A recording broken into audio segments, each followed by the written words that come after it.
అంటే ఆ రోజు we did a prank. That was the last day of shoot of Bhanumathi Ramakrishna. ఏం చేసామంటే ఆ సీన్ అయిపోయిన తర్వాత లాస్ట్ షాట్లో నేను శ్రీకాంత్ గొడవ పడాలి అందరి ముందు.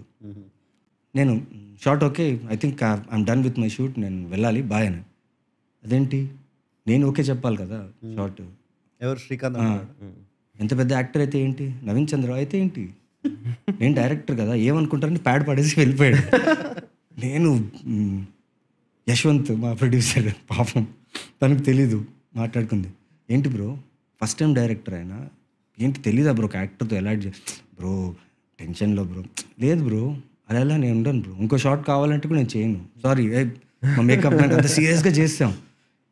ఎలా ఫీల్ అయిపోయిందంటే అందరూ నవీన్ అండ్ శ్రీకాంత్ ఇంకా ఫైట్లో వచ్చేసా, నేను అరిచేస్తున్నా, శ్రీకాంత్ అరిచేస్తున్నాడు, శ్రీకాంత్ అటు వెళ్ళి కారు వెనక్కి వెళ్ళి. అప్పుడే హర్ష చెమ్ముడు ఏం చేశారంటే ఈ బాట్ అ న్యూ బైక్. అవును, కొంచెం బైక్ పిచ్చి కదా, పిచ్చి కొత్త బైక్ తీసుకున్నాడు, అది యమహాది సంథింగ్. సో ఎక్సైటెడ్గా వచ్చి అన్నా నేను బైక్ తీసుకుని వస్తే ఎవ్వరు పట్టించుకోలేదు.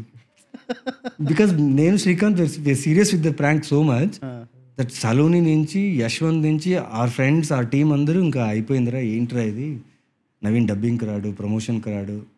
నేను చెప్పేసి యశ్వంత్కి, బ్రో ఇలా అయితే ఈ యాటిట్యూడ్ ఉంటే బ్రో ప్రమోషన్ ఏంటి బ్రో, సినిమా నేను చేయలేదు అనుకుంటాం bro. Then Saloni and Yashwant took me in one car. Shrikant is like Raghu. Oh, we are the friends. extended prank. Extended prank. Until we reach the prank. No cut in the prank until we reach the office. Oh. So it's going hot. హాల్లో ఉన్నాం, నేను Srikanth మాట్లాడుకోవట్లేదు.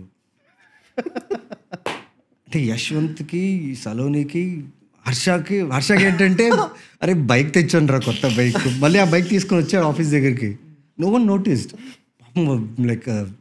Like the end ఇంకా prank అని మేమే చెప్పాం, నమ్మలేదు.